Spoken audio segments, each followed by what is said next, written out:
Welcome to the Crumb Cake Kitchen. Today we'll be making super soft and fluffy homemade marshmallows. So good, you'll never get store-bought again. Prepare an 8x8 pan with butter or baking spray.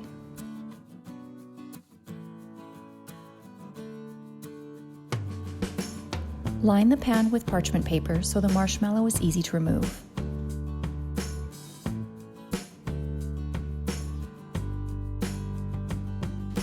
Now sprinkle the pan with sifted powdered sugar and set aside.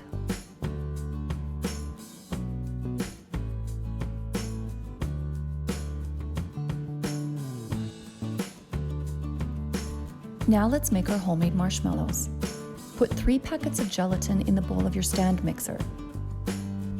Add half a cup of water and give it a quick stir to make sure it's all wet.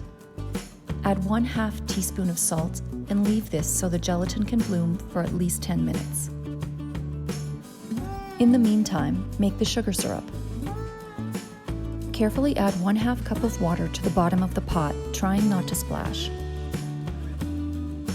Now add 1 3/4 cups of granulated sugar.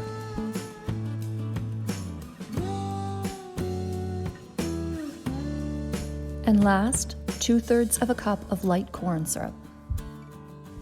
It's important that you don't stir this mixture, as doing so will create hardened sugar crystals on the side of the pot that will affect your final product. Place a lid on your pot and set on medium-high heat. If crystals begin to form on the inside of the pot, use a silicone basting brush dipped in warm water to brush them away, but still do not stir the mixture. Once the sugar mixture begins to boil, check the temperature often with a candy thermometer. As soon as it reaches 240 degrees, remove the pot from the element. With the stand mixer on low, slowly and carefully pour the sugar syrup into the bowl. Remember, this liquid sugar is very hot.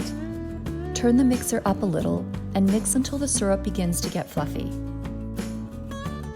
At this point, some people like to add 2 egg whites for an even fluffier texture. However, I usually skip this step and never notice the difference.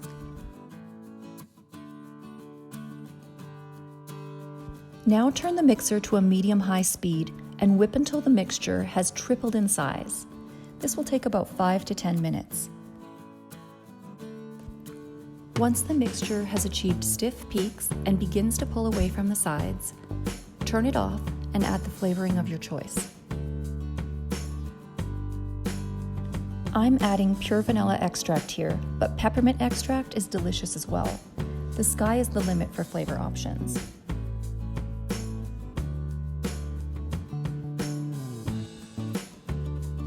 Mix on high speed until the vanilla is well combined. Quickly pour the marshmallow mixture into the prepared pan. This stuff is very sticky, and greasing your spatula ahead of time will help. Spread the mixture evenly throughout the pan.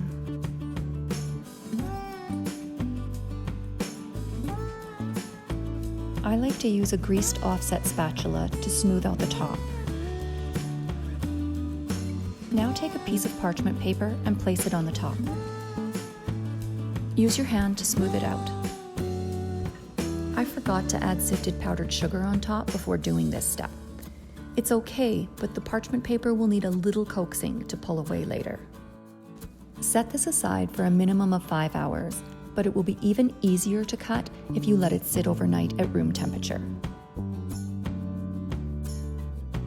In the interest of time, I'm cutting a batch I made earlier this week, still so soft and fluffy. It helps to grease your knife first. Using a bench scraper to cut the marshmallows also works great. Cut your marshmallows to whatever size you prefer. Place your cut pieces in a bowl with some powdered sugar. Toss them in the powdered sugar, and they'll be much easier to pick up without sticking to absolutely everything. I like square marshmallows, but you can grease a cookie cutter and make other simple shapes as well. Imagine marshmallow hearts dipped in tempered chocolate. Here I'll cut some mini marshmallows for our hot chocolate bombs. Don't forget to toss them in powdered sugar. These homemade marshmallows will safely last for weeks in an airtight container.